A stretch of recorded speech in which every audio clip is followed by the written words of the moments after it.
Hello and welcome to Dad Got This, where answer the tough questions like, what are country style ribs? And why was the pig voted class clown? That second one's easy, because it was a real ham.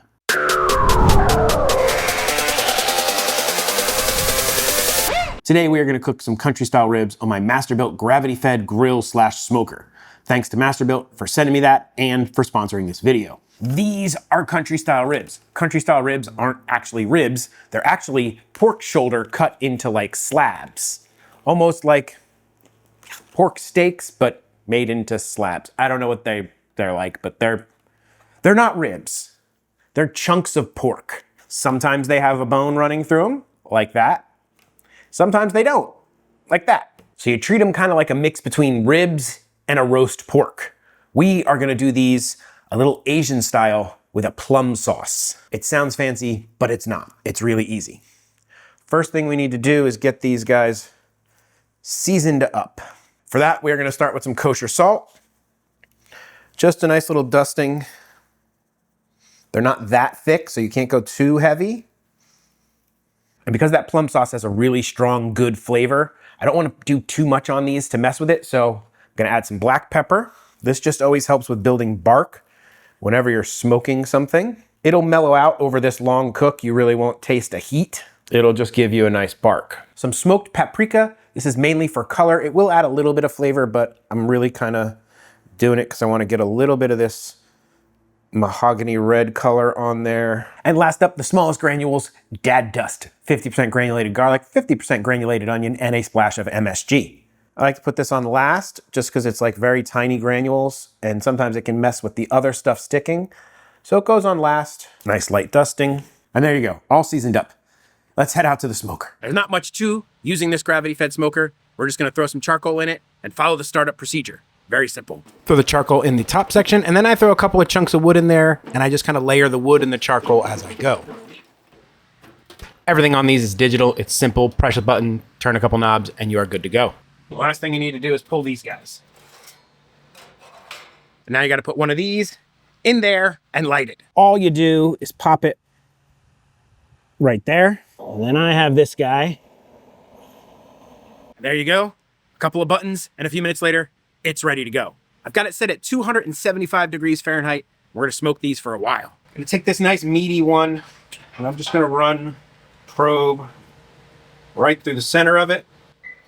And then I'm just loading them all here on the top rack. You could do the bottom rack. I just happen to have a griddle down there, so I don't want to have that in there.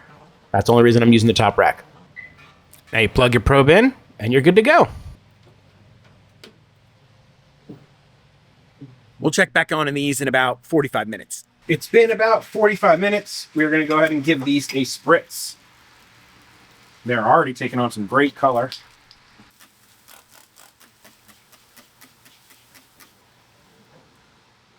We're doing great. That one rib says it's at 136 Fahrenheit, so we still have quite a ways to go before we get to the stall at like 165-ish. It's been about 2 hours. Let's go ahead and check on them. That is a nice looking color. I love a quick cook. I'm gonna let these go another 30 minutes before we sauce them. It's time to whip up a sauce, and we are gonna use basically just this with some soy sauce. This is Asian plum sauce. I'll throw a link down to it in the description on Amazon if I can find it, but I got this at my local Asian store and it just has an amazing flavor. Pop some of that in there. And then I like to add a little bit of soy sauce to it to add a little bit of salty to the sweet, because this is very sweet.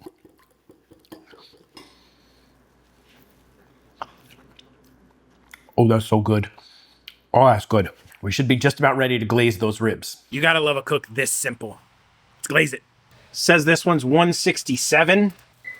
And now just slather that sauce on. I mean, coat them, get them good. This is gonna give these a wonderful, sticky, sweet, amazing taste. You really wanna get this right. And about 10 minutes later, they look amazing. A little bit of extra sauce, because why not? And look how good these look. You gotta love a cook that is that simple. 275, ride it all the way. Took about 3 hours, 45 minutes total. And these look fantastic. When you're probing, you wanna make sure that you are probing the meat, not the When you're checking them for how tender you want them, make sure you are probing the meat, not the fat. The fat will probe like butter no matter what. It's the meat you want to know, and I wanted a little bit of tightness to it just so that we get a little bit of like that roast porky flavor instead of pulled pork. These should be amazing in about 20 to 30 minutes. We want a nice good rest. That should let the sauce set up a little bit and get them to perfect eating temperature. See you in about 30. I made it 10 minutes. I couldn't wait 30. I have something I have to do. So we're gonna go ahead and cut one of these, see how it came out. I'm gonna do like a long cross cut. Whoa, look at that smoke ring. That looks fantastic. We definitely got some good smoky flavor on it. Kind of squishy. Give it a taste. That is so good. That is smoky, a little tangy, no problem. You would think it'd be super sweet, but it's not. For me, I would actually pour a little bit of extra of that plum sauce on here. Now, if you want them even more tender, you can go ahead and just wrap them, put them in some tin foil with a little bit of that apple juice and cider, and let them go and really braise down and get super tender. But I like a little bit of bite to mine. I like them a little bit roast porky versus pulled porky, fall off the bony. A little bit of extra plum sauce. Do the extra plum sauce. There's a reason for the gloves. If you'd like the recipe, it's gonna be on my website, dadgotthis.com. I wanna thank Masterbuilt once again for sponsoring this video. And if you are enjoying this content, please do the likey, subscribe thing. YouTube loves it when you leave a like. I love it when you leave a comment. I answer just about every comment in my comment section. If you really wanna support the channel, consider becoming a member. You get early access to videos, behind the scenes, a whole bunch of fun stuff. But if you can't, subscribing would be enough. Subscribing for a small channel like mine really makes a difference. Please. So with all that out of the way, I guess there's only one question left to answer. Why doesn't the pig like the beach? Because he's tired of baking in the sun. Yeah, pretty bad. Dad may tell horrible dad jokes. Make some fantastic Asian-themed ribs. But one thing Dad will never do is an outro. So that's it. Bye.